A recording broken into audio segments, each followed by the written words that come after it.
아멘.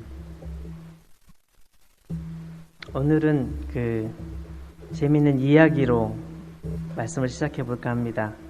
어느 한 마을에 엄청난 부자가 있었습니다. 부자는 자신이 장사하고 일해서 이 번 돈이 굉장히 자랑스러웠습니다. 내가 정말 열심히 일해서 번 돈이야.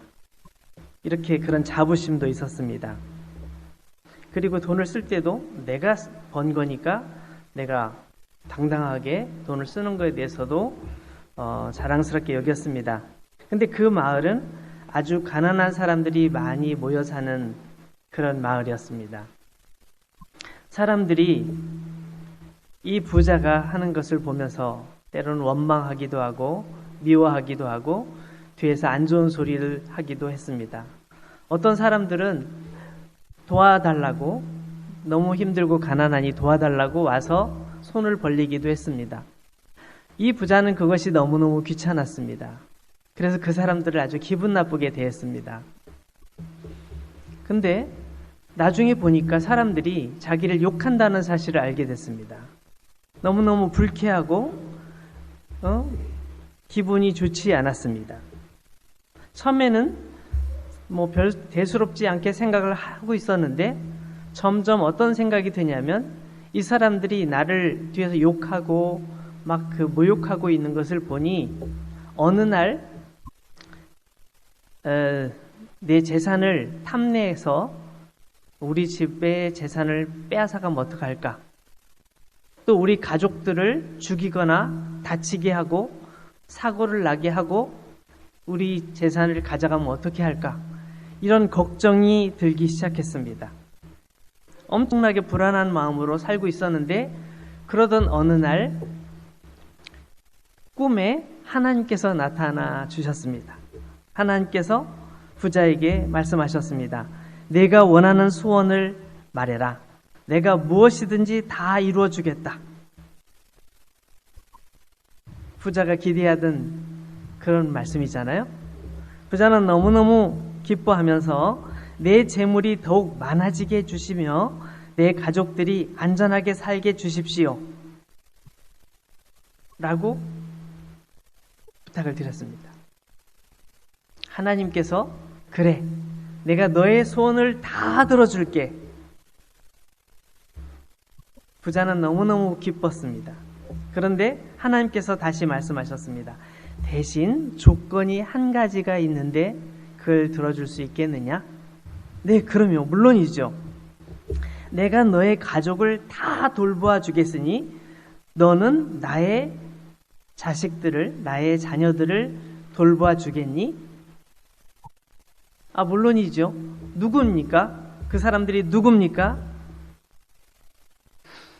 하나님께서 이렇게 말씀하셨습니다. 내 자식들은 먹지 못해 굶주리고 병들어 고통스러워하며 집이 없어 추위에 떠는 자들이다. 그들을 멸시하여 더 이상 내 마음을 아프게 하지 말아다오. 그리하면 내가 지금까지 너에게 준 것보다 더 많은 부와 영화를 누리게 해주겠다. 그렇게 말씀하시고 하나님께서 사라지셨습니다. 그리고 꿈 깼죠.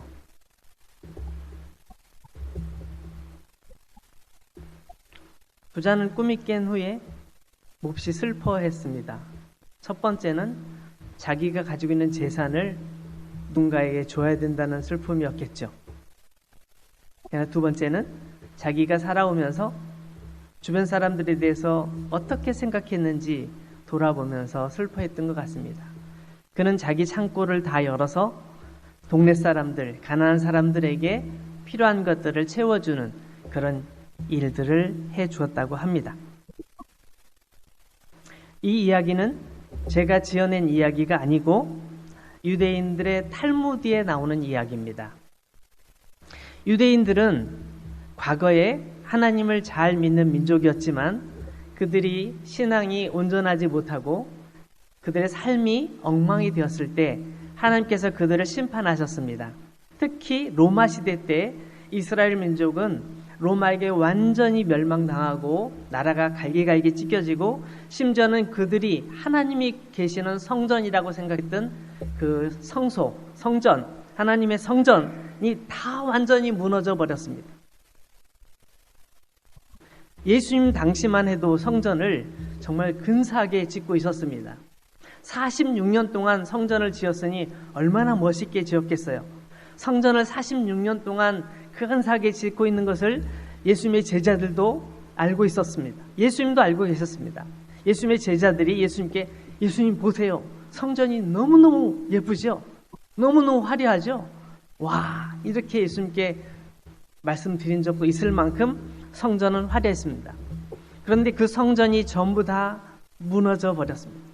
다 로마 군인에 의해서 파괴되고 성전 구석구석에 있었던 금을 뽑아내느라고 돌을 전부 다 무너뜨리다 보니까 돌 위에 돌이 하나도 남지 않겠다고 예수님께서 예언하신 말씀처럼 되어버렸습니다. 어쨌든 유대인들은 그렇게 사랑하던 하나님, 믿었던 하나님에 대한 그 큰 각성이 있었습니다. 우리가 하나님 앞에 범죄하니 하나님께서 우리를 이렇게 심판하시는구나. 그래서 하나님의 말씀을 더 사랑하자. 그래서 어떻게 하면 하나님 말씀을 가장 재미있게 어린 아이들에게 가르칠 수 있을까? 어떻게 하면 사람들이 하나님의 말씀을 쉽게 이해할 수 있을까? 그래서 만든 것이 탈무드라는 책입니다. 탈무드는 우리가 아는 것처럼 어린용 소책자 이렇게 조그만 책이 아니라 방대한 양의 책입니다. 굉장히 오랜 시간 동안 구약의 성경을 분석하고 그것을 해석해서 그것으로 다양한 글을 만들었는데 그 중에 어린 아이들도 이해하기 쉬운, 또 누구나 이해하기 쉬운 이런 내용으로 이야기를 만든 것이죠. 그래서 사실은 이 내용을 보면 하나님께서는 우리가 어떤 삶을 살기 원하시는구나, 이걸 잘 알 수 있습니다. 그래서 유대인들에게 있어서는 탈무드는 필독서입니다. 어린 아이들, 자녀들이 탈무드를 읽으면서 자라도록 하는 것이 그들의 교육 방식이기도 하지요. 유대인들은 그렇게 하나님의 말씀을 관심을 가지고 막 읽고 또 묵상하고 또 그거에 대해 생각하고 그 말씀대로 살려고 노력을 했는데 그들은 사실 예수님 당시에 예수님께서 보시기에 그들이 온전한 삶을 사는 것이 아니었습니다. 유대인들이 정말 사랑하는 말씀은 신명기 6장 4절부터 9절까지 말씀인데 여러분 혹시 성경 가지고 있는 분들은 함께 찾아보면 좋겠습니다. 제가 한번 천천히 읽어보겠습니다. 구약성경 신명기, 창세기, 출애굽기, 레위기, 민수기, 신명기, 구약성경의 5번째 책이죠. 신명기 6장 4절, 이스라엘아 들으라. 우리 하나님 여호와는 오직 유일한 여호와시니 너는 마음을 다하고 뜻을 다하고 힘을 다하여 내 하나님 여호와를 사랑하라. 오늘 내가 내게 명하는 이 말씀을 너는 마음에 새기고 네 자녀에게 부지런히 가르치며 집에 앉았을 때에든지 길을 갈 때에든지 누워 있을 때에든지 일어날 때에든지 이 말씀을 강론할 것이며 너는 또 그것을 내 손목에 매어 기호를 삼으며 내 미간에 붙여 표로 삼고 또 내 집 문설주와 바깥문에 기록할지니라.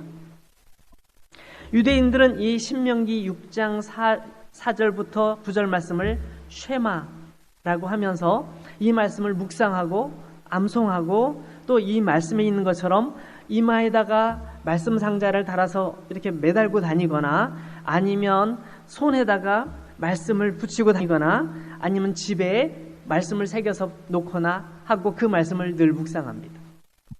그렇게 묵상하면서 살았지만 그 말씀 가운데 살지 못하는 삶이 하나님의 말씀의 뜻을 이해하지 못하고 하나님께서 왜 그렇게 말씀하셨는지 잘 모르니까 그 말씀이 정말 무엇을 말하는지를 진정한 말씀의 핵심을 모르는 거예요.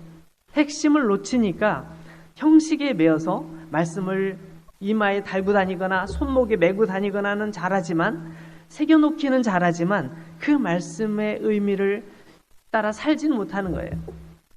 예수님께서는 그것을 지적해 주시는 말씀 가운데 오늘 말씀처럼 너희가 성경에서 영생을 얻는 줄 생각하고 성경을 연하지만 이 성경은 사실은 나에 대하여 증언하는 것이란다. 이렇게 말씀하고 계신 것이죠. 여러분이 구약 성경을 쭉 읽다 보면 거기서 예수님이란 단어는 없지만 이게 혹시 예수님에 관한 이야기 아닐까?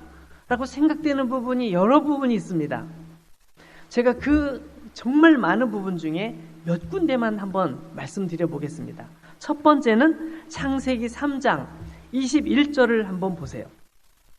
창세기 3장 21절을 보면 창세기 3장에는 어떤 이야기가 나옵니까? 아담과 하와가 에덴 동산에서 행복하게 살다가 뱀의 유혹을 받아서 그 에덴 동산에 있는 선악을 알게 하는 나무의 열매를 따먹었다는 얘기가 나옵니다. 하나님께 죄를 범하여서 하나님의 에덴 동산에서 쫓겨나는 얘기가 나오죠. 놀라운 이야기는 뭐냐면 아담과 하와가 그곳에서 선악을 알게 하는 나무의 열매를 따먹은 다음에 뱀이 말한 것처럼 눈이 밝아져서 하나님처럼 지혜로운 사람이 될 줄 알았는데 그게 아니고 눈이 확 밝아지면서 자기 자신이 벌거벗은 부끄러운 모습을 발견하고 나무 사이에 숨는 상황이 발생합니다. 자기들이 너무너무 부끄러워서 무화과 나무 잎사귀로 옷을 만들어서 아래를 가리는, 자기 몸을 가리는 그런 행동을 합니다. 그런데 창세기 3장 21절 말씀을 보면 이런 말씀이 나와 있어요. 여호와 하나님이 아담과 그의 아내를 위하여 가죽옷을 지어 입히시니라. 아담과 그의 아내는 벌거벗은 모습이 부끄러워서 무화과 나무로 옷을 해 입었는데 햇빛이 내리쬐면 무화과 나무 잎이 다 말라 비틀어지면서 몸에 부끄러운 모습이 또 드러나는 거예요. 또 다시 무화과 나무 잎을 따가지고 또 가리면 좀 있으면 또 다 몸이 드러나는 거예요.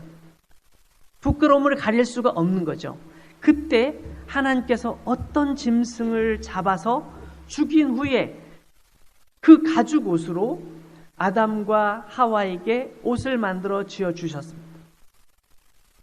성경학자들은 이 부분을 읽다가 딱 멈추고 이것이 바로 예수 그리스도를 상징하는 것이다 라고 자신 있게 이야기합니다. 왜냐하면 아담과 이브의 죄를 가리기 위해서, 죄를 감춰주기 위해서 하나님께서 어떤 짐승을 죽게 하시고 그 피를 흘리게 하시고 그의 가죽을 벗겨서 그들의 죄를 가려주셨기 때문이죠. 이것은 구약 성경에 나와 있는 제사법과도 일맥상통하는데 구약에는 정말 우리가 이해하기도 어려운 많은 제사 방법이 있습니다. 그 중에 대표가 뭐냐면 짐승을 예를 들어 양이나 염소나 아니면 소를 죽여서 그 죽은 짐승의 몸을 제물로 바치는 거예요. 그 짐승의 제물을 통해서 죄 지은 사람의 죄가 용서되고 하나님 앞에 죄 없다. 네 죄는 이제 깨끗하게 씻겨졌다. 라는 인정을 받게 되는 것이죠. 그래서 이 구약의 제사법을 생각해 볼 때 하나님께서는 이미 에덴 동산에서 이 제사법을 통해 이 방법을 통해서 사람의 죄를 용서해 주시는 그 예식을 거행하셨다는 것이죠. 예수님께서는 이 구약의 제사를 모두 필요 없게 하시고 당신 스스로가 십자가의 제물이 되어서 우리를 위해 죽어주셨습니다. 더 이상의 구약의 제사가 필요 없게 하셨습니다.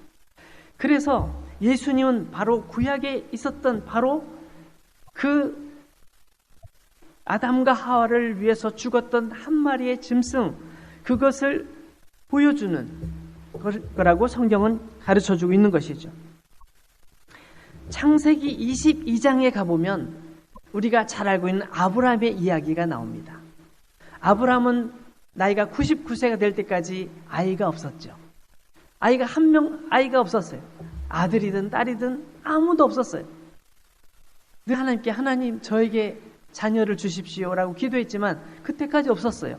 그러다가 100세가 될 때 아들 이삭을 얻게 되었는데 너무 사랑스러운 그 아들을 하나님께서 바치라고 말씀하셨습니다. 그래서 창세기 22장에 보면 1절부터 쭉 나오는 얘기를 읽어보면 내가 사랑하는 내 아들을 나에게 바쳐라 라고 나와 있습니다. 제가 한번 그 부분을 읽어보겠습니다. 창세기 22장 1절. 그 일 후에 하나님이 아브라함을 시험하시려고 그를 부르시되 아브라함아 하시니 그가 이르시되 내가 여기 있나이다. 여호와께서 이르시되 내 아들 내 사랑하는 독자 이삭을 데리고 모리아 땅으로 가서 내가 내게 일러준 한 산 거기서 그를 번제로 드리라. 아브라함은 이해하기 힘들었을 것입니다. 어떻게 내가 그렇게 사랑하는 나의 아들을 죽이라고 하실까? 내 아들을 제물로 받으시겠다고 하실까? 도저히 이해할 수 없었지만 하나님의 뜻이니까 내가 이해는 할 수 없어도 나에게 다가온 이 고난이 무슨 의미인지 나는 잘 알지 못하지만 하나님의 뜻이니까 나는 순종해야 되겠다. 그는 그렇게 생각하고 아들 이삭을 데리고 가서 모리아 산에서 아들을 번제단 위에 얹어놓고 죽이려고 했습니다. 근데 바로 그때 하나님께서 그의 손을 딱 잡으시고 멈춰라. 내가 너의 마음을 알겠으니 받은 것으로 하겠다. 라고 말씀하시면서 그에게 제물을 보여주셨습니다. 어디서 울음소리가 들려서 짐승 울음소리가 들려서 쳐다봤는데 양 한 마리가 수풀에 걸려서 울고 있는 거예요. 하나님께서 그 양을 제물로 대신 바치도록 허락해 주셨습니다. 그래서 아브라함은 그 양을 잡아서 하나님께 제물로 드린 후에 하나님께서 나를 위해 준비해 주셨구나. 여호와 이레라는 표현으로 그 상황을 고백했습니다. 하나님께서 나를 위해 준비해 주신 예물, 그 예물을 내 아들 대신에 드리게 되었구나. 여기서 많은 사람들이 이 부분을 읽으면서 저 한 마리 어린 양은 누구일까? 하나님께서는 왜 아브라함에게 이삭을, 그 사랑하는 이삭을 제물로 바치라고 하셨을까? 이것을 곰곰이 생각하다가 두 가지 사실을 알게 되었습니다. 첫 번째, 하나님께서 하나밖에 없는 독생자 예수 그리스도를 이 땅에 보내주시고 죄인인 우리를 위해 죽게 하신 그 예수 그리스도를 이삭이 보여주고 있구나. 아브라함은 하나님의 마음, 하나님의 모습이고 이삭은 예수 그리스도의 모습이구나. 예수 그리스도를 통해서 우리의 죄를 용서하시려는 그 모습을 이렇게 하나의 한편의 드라마처럼 우리에게 보여주시는구나. 이 사실을 알게 됐고, 두 번째, 우리가 마땅히 죽어야 될 그 자리에 예수님께서 어린 양 예수 그리스도께서 대신 죽어주심으로 우리의 모든 죄를 사하시고 우리를 죽음에서 자유케 하셨구나. 이 사실을 출애굽 창세기 22장에서 알게 되는 것이죠. 한 군데 더 찾아볼까요? 출애굽기 14장으로 가보겠습니다. 출애굽기 14장은 이스라엘 민족이 이집트에서 430년 동안 노예 생활을 하다가 자유롭게 돼서 도망을, 그러니까 출애굽, 애굽을 탈출해서 가나안 땅으로 갈 때 이야기입니다. 모세는 이스라엘 민족을 이끌고 이집트를 나왔습니다. 막 달려서 이제 가나안 땅을 향해 가는데 앞에 큰 홍해 바다가 가로막혀 있었습니다. 이집트를 피해 나왔는데 앞에 건널 수 없는 큰 홍해 바다가 펼쳐지는 것입니다. 사람들은 하나님께서 우리를 이집트에 불러내서 여기 강에 빠져 죽게 만드시는가? 라고 불평하고 두려워했습니다. 왜냐하면 이집트의 군대가 쫓아오고 있었기 때문에 언제 우리를 죽일지 모르기 때문에 우리는 도망갈 수도 없고 이집트 군대를 피할 수도 없는 상황에서 어떻게 해야 될지 모르는 것이죠. 바로 그때 하나님께서 이렇게 말씀하십니다. 출애굽기 14장 13절 14절 말씀을 제가 읽어봅니다. 모세가 백성에게 이르되 너희는 두려워하지 말고 가만히 서서 여호와께서 오늘 너희를 위하여 행하시는 구원을 보라. 너희가 오늘 본 애굽 사람을 영원히 다시 보지 아니하리라. 여호와께서 너희를 위하여 싸우시리니 너희는 가만히 있을지니라. 이집트에서 나온 이스라엘 민족은 스스로 뭔가를 할 수 있는 상황이 되지 못했습니다. 여기서 자기 스스로 살아날 방법은 전혀 없었습니다. 그런데 하나님께서는 하나님의 방법으로, 하나님의 계획대로 그들을 특별한 방법으로 구원해 내셨습니다. 어떻게 해요? 모세가 들고 있는 지팡이를 들고 홍해 바다를 가리키고 있으라고 말씀하셨습니다. 홍해 바다를 가리키고 있는 동안 하나님께서는 큰 바람이 불어오게 하시더니 그 강이 갈라지게, 바다가 갈라지게 하셨습니다. 바다를 육지처럼 거기를 건너게 하셨습니다. 그리고 이스라엘 민족이 다 거기를 건너고 나서 보니 이집트 군대가 쫓아오고 있었습니다. 그들도 역시 그 바다 한가운데로 난 길을 향해 달려오기 시작했습니다. 근데 하나님께서 바로 그때 물이 합쳐지게 하시고 이집트 군대가 그곳에 수장되도록, 죽도록 만드셨습니다. 이것을 과학으로 어떻게 증명합니까? 그게 있을 수 있습니까? 어떤 분은 그렇게 얘기했습니다. 거기는 얕은 갈대밭인데 거기가 잠깐 물이 없을 때 이렇게 건넌 걸 겁니다 라고 얘기하는 분도 있습니다. 그러니까 그거에서 어떤 분이 반론을 취했습니다.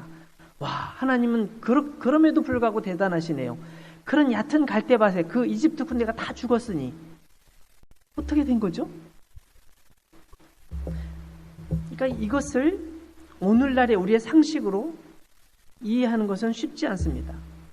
여러분, 오늘날에 이 자연 환경이 굉장히 많이 파괴되고 수많은 재앙들이 일어나고 요즘 오늘 비가 엄청나게 왔는데 한국 뉴스를 보니까 한국의 비가 100년 이상, 180년 전, 아니 기상관측한 이래로 그렇게 많은 비가 온 적이 역사상 없었답니다. 한국뿐이 아니고 미국에서도 그런 뉴스가 있더라고요. 전 세계적으로 이런 엄청난 재앙들이 일어나고 있는데 이런 큰 파도, 큰 홍수, 큰 비바람을 우리가 막을 수 있습니까? 막지 못합니다. 왜 이런 일이 일어나는지 잘 모릅니다. 어떤 분은 지구가 태양 주위를 돌면서 여러 자전과 공전을 하면서 여러 변화들을 겪는데 어떤 때는 북극 쪽이 가까워지고 어떤 때는 남극 쪽이 가까워지고 적도에 가까워지고 이 축이 바뀌어지면서 북극에 있는 빙산이 녹거나 또 적도 부분이 추워지거나 이런 기온 변화들이 심각하게 일어나는 것이라고 얘기하기도 하고 또 다른 분들은 또 다르게 해석하기도 합니다. 여러 가지 분석들이 있는데 중요한 것은 뭐냐면 우리가 그런 재앙이 나타났을 때 우리의 인력으로 최소화할 수는 있을지 모르지만 막을 수는 없다는 것입니다. 이런 여러 가지 우리가 이해하기 어려운 자연현상들을 앞에 놓고 우리가 설명하기 참 어려운 것처럼 바로 이러한 상황조차도 우리가 설명하기가 쉽지 않은 부분이 너무 많다는 것입니다. 그래서 우리는 이러한 성경 부분을 하나님께서 말씀하신 것을 믿음으로 받아들이면서 지나가는 것이죠. 모세를 통해서 이스라엘 민족을 인도했던 것처럼 하나님께서는 예수 그리스도를 통해서 이 땅에서 죄 많은 이 세상에서 하나님의 나라로 인도하시는 하나님의 계획이 있다는 것입니다. 이제 한 군데만 더 찾아보고 구약성경 예수님께서 말씀하신 부분 예를 좀 마치겠습니다. 이사야 7장 14절 우리가 너무나 잘 알고 있는 말씀인데 이사야 7장 14절 말씀을 보면 이런 말씀이 있습니다. 그러므로 주께서 친히 징조를 너에게 주실 것이라. 보라, 처녀가 잉태하여 아들을 낳을 것이요 그의 이름을 임마누엘이라 하리라. 예수님께서 탄생하셨을 때 마태는 이 예수님이 탄생하셨던 기록에 대해서 이 성경 본물 이사야 7장 14절을 인용하면서 바로 이 말씀이 예수님에게 이루어졌다라고 선언했습니다.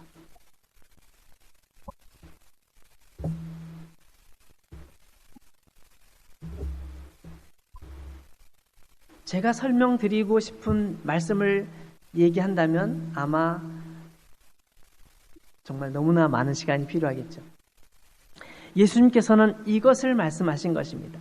구약 속에 담겨있는 예수님의 흔적들, 예수님께서 하실 일에 대해, 예수님께서 하신 일에 대해, 예수님께서 오신 이유에 대해, 예수님께서 어떤 분이신지에 대하여 성경은 계속 말씀하고 있었지만 그 성경을 열심히 읽었던 유대인들은 그 말씀을 잘 이해하지 못했고 결국은 예수님을 십자가에 죽으시도록 십자가에 처형하는 데까지 가는 끔찍한 상황이 벌어졌습니다. 여러분, 우리는 예수 그리스도의 그 사랑과 예수님의 은혜에 대하여 우리가 말하면서도 우리가 잘 알지 못할 때가 많이 있습니다. 우리가 하나님을 섬긴다 하면서도 정말 하나님이 어떤 분이신지, 우리가 예수님을 따른다 하면서도 예수님이 어떤 분이신지 모를 때가 참 많습니다. 오늘은 우리 교회 선교주일입니다. 선교주일. 그래서 선교주일에 대해 잠깐 이 얘기를 같이 말씀드리고 싶습니다. 우리 교회는 지중해 바로 위에 있는 이 몽펠리에 지역에 있습니다. 그죠? 지중해를 딱 건너면 바로 아프리카가 나오죠. 그래서 우리 교회가 세워질 때부터 제가 이 교회 오기 훨씬 전부터 이 아프리카를 위해 기도하고 있었습니다. 하나님, 우리가 아프리카를 돕게 해주옵소서. 아프리카에 예수님을 모르는 사람들을 돕게 해주옵소서. 막 기도를 했어요. 근데 어떻게 해야 될지는 잘 모르죠. 제가 한 15년 전에 우리 교회 왔을 때 저도 역시 많은 분들이 그 기도를 들으면서 저도 그 기도를 같이 하게 되었습니다. 우리 교회는 정말 아프리카를 위해 선교해야 돼. 아프리카 계신 선교사님들을 초청해서 그분들을 도와드리고 그분들을 격려해드리고 다시 아프리카에서 사역하실 때 더 힘이 되도록 해야 돼. 아니면 우리가 직접 가서 아프리카에 선교도 해야 돼. 이런 마음을 가지고 저도 기도하고 그 당시에 여러분들이 같이 기도하고 있었습니다. 그렇지만 어떻게 해야 될지는 잘 몰랐습니다. 우리 교회는 2015년에 선교팀을 재정비하고 2016년에 선교를 주제로 하는 수련회를 했습니다. 그래서 선교에 아주 많은 연구를 하신 그 교수님을 모시고 목사님을 모시고 그 선교에 대한 강의를 듣고 말씀을 나눴습니다. 그리고 2017년 선교를 연간 주제로 삼고 선교에 관련된 말씀을 저도 전하면서 어떻게 선교를 할 것인지 함께 고민했습니다. 그때까지만 해도 우리는 어떻게 선교를 해야 될지 잘 몰랐습니다. 하나님께서 우리에게 원하시는 것이 무엇인지 정확하게 알 수가 없었습니다. 그래서 저도 우리는 이렇게 해야 됩니다라는 말을 할 수가 없었습니다. 그러던 중에 우리가 한 번도 가본 적이 없는 부르키나파소에 파송되신 선교사님이 우리 교회에 잠깐 오셨습니다. 부르키나파소 얘기를 들려주시면서 치약 하나, 칫솔 하나 이것만 나눠줘도 그들에게 예수님의 사랑을 전할 수 있습니다. 라고 얘기해 주셨습니다. 우리가 그 얘기를 듣고 그 정도는 우리도 할 수 있지요. 그래서 우리가 같이 헌금도 하고 또 교회 재정을 해서 그 돈을 보내드려서 거기서 치약, 칫솔을 나눠주면서 그 사람들에게 그곳에 있는 사람들에게 예수님의 사랑을 전해주는 일을 했습니다. 한 번은 그곳에 계신 선교사님이 우리 여기 교회에 나오는 어떤 아주 착실한 그 여자분이 계신데 남편이 돌아가시고 혼자 사시는데 너무 어렵습니다. 이분을 도와주기 위해서 염소를 몇 마리 사주면 좋겠습니다. 그래서 저희가 재정을 모아서 염소를 사들이는 일도 했습니다. 우리가 가지는 못했습니다. 그런데 그러던 중에 부르키나파소에서 다른 어떤 선교사님 가정이 잠깐 우리에게 오셔서 우리에게 도전해 주셨습니다. 부르키나파소는 여러분이 오셔야 됩니다. 프랑스어를 잘하는 여러분이 오셔서 그곳 사람들에게 복음을 전하고 예수님의 사랑을 전해 주셔야 됩니다. 여러분 가깝잖아요. 바로 조금만 가면 아프리카인데 비행기 타고 오시면 금방 오실 수 있는데 여러분이 오셔야 됩니다라고 도전을 해 주셨습니다. 우리가 고민하면서 기도하면서 그것에 대해서 논의한 끝에 갑시다 결정을 내리게 되었습니다. 그래서 드디어 2019년도에 우리 교회는 단기 선교를 가기로 계획을 세우고 5월 달부터 단기 선교 갈 사람들을 모집하기 시작했습니다. 막 모집하고 이제 어떻게 할 건지 계획을 세우고 있었는데 그때 부르키나파소에서 사건이 터집니다.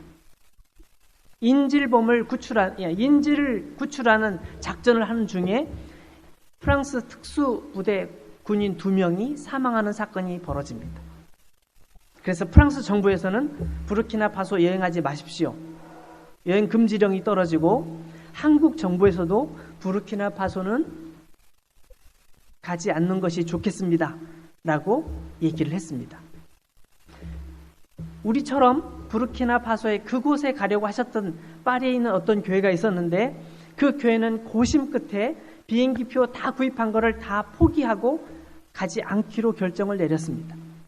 우리 교회도 그 문제를 놓고 같이 기도하면서 회의를 했는데 우리는 그 부르키나파소에서 오셨던 그 선교사님의 말씀이 계속 마음에 걸렸습니다.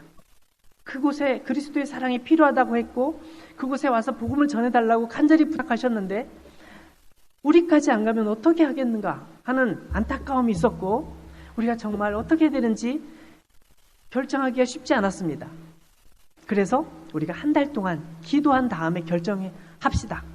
그렇게 결론을 내리고 한 달 동안 기도하게 되었습니다. 그래도 모르니 우리 단기 선교 준비는 계속 해야 됩니다. 하면서 교회 모든 성도들이 예배 끝나면 같이 모여서 준비하고 만들고 붙이고 포장하고 또 연습하고 했습니다. 그리고 한 달 동안 기도하는 동안에 우리의 마음속에 우리는 그곳에 가야 되겠구나. 그런 마음을 먹게 됐습니다. 어떤 친구는 자기 친구들에게 메시지를 보냈습니다. 나 친구들 잘 있어. 작별 인사를 프랑스로 다시 돌아오지 못할지도 모른다는 생각에 작별 인사를 편지로 보냈습니다.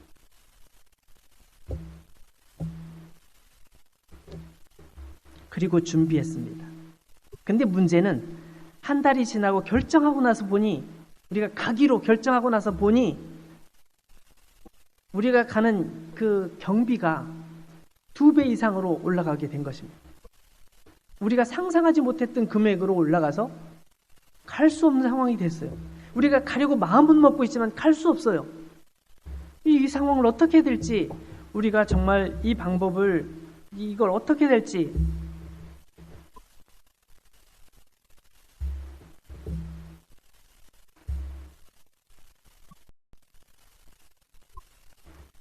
그럴 때 하나님께서 그때 우리가 이제 우리 김남영 집사님이 카드로 비행기표를 결제했습니다. 우리는 갑니다.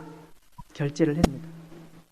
결제를 하고 우리가 기도하면서 하나님께서 원하시는 마음이니 하나님께서 하실 줄 믿습니다. 라고 저희들은 기도했고 준비하는데 그때부터 하나님께서 일하기 시작하셨습니다. 우리가 말한 적도 없는 사람이 갑자기 헌금을 보내주시고 우리가 상상하지도 못했던 어떤 분들이 또 재정을 채워주시고 연락이 오고 또 우리도 열심히 헌금했죠. 정말 열심히 헌금했어요. 그래가지고 그 재정이 다 채워질 뿐만 아니라 넉넉하게 넘치도록 많은 재정이 모이게 된 거예요. 여러분 우리 교회 홈페이지에 가서 그 교회 사진 보는 부분에 보시면 단기 선교에 대한 그 사진과 영상과 내용들이 있는데 한번 여러분 보시면 감사하겠습니다. 저는 어제하고 오늘하고 단기 선교 가셨던 분들이 남겨놓은 간증문을 제 컴퓨터에 보관하고 있는데 그것을 꺼내서 읽어봤습니다. 살아계신 하나님의 역사심을 표현한 그 간증들을 보면서 저에게 또 다른 감동이 오더라고요. 그 당시에 우리가 느낀 것이 그거입니다. 우리가 믿음으로 결정했더니, 사실 우리가 할 수 없는 상황이었는데 믿음으로 결정했더니 그때부터는 하나님께서 일하시더라는 거죠. 하나님께서 채워주시고, 하나님께서 함께 해주시고, 하나님께서 일정을 조정해 주시고, 하나님께서 우리 안전을 지켜주시고, 그리고 우리가 부르키나파소에 도착했을 때 거기에 정말 티없이 맑은 영혼들의 눈빛을 바라보면서 우리가 이곳에 오지 않았더라면 어떻게 했을까? 그런 생각을 우리 모두가 함께 갖게 되었습니다. 여러분, 하나님께서는 우리의 그 2019년 단기 선교를 통해서 우리 교회 생각을 완전히 바꿔주셨습니다. 하나님께서 원하시는 일이라면 우리가 기도하면서 나가면 되는구나, 이런 사실도 알게 됐습니다. 우리는 무모하게 행하지는 않았습니다. 우리는 정말 최선을 다해서 하나님의 인도하심을 바라보면서 나갔을 뿐입니다. 하나님께서 일하기 시작하시자 모든 문제라고 생각했던 것이 문제가 아니었고 모든 것이 하나님께서 하시는 것을 우리는 알게 되었습니다. 우리는 지금도 무리하지는 않습니다. 무리하게 뭔가 계획을 세우지 않습니다. 우리 교회가 할 수 있는 만큼 우리가 최선을 다하고 기쁨으로 감당할 수 있도록 노력하려고 합니다. 우리 주변에 예수님을 알지 못하는 사람들에게 예수님의 사랑을 전하려고 노력합니다. 그러나 우리가 할 수 있는 만큼 최선을 다합니다. 우리가 그렇게 할 수 있는 것은 우리가 하나님의 일하시는 것을 보았기 때문입니다.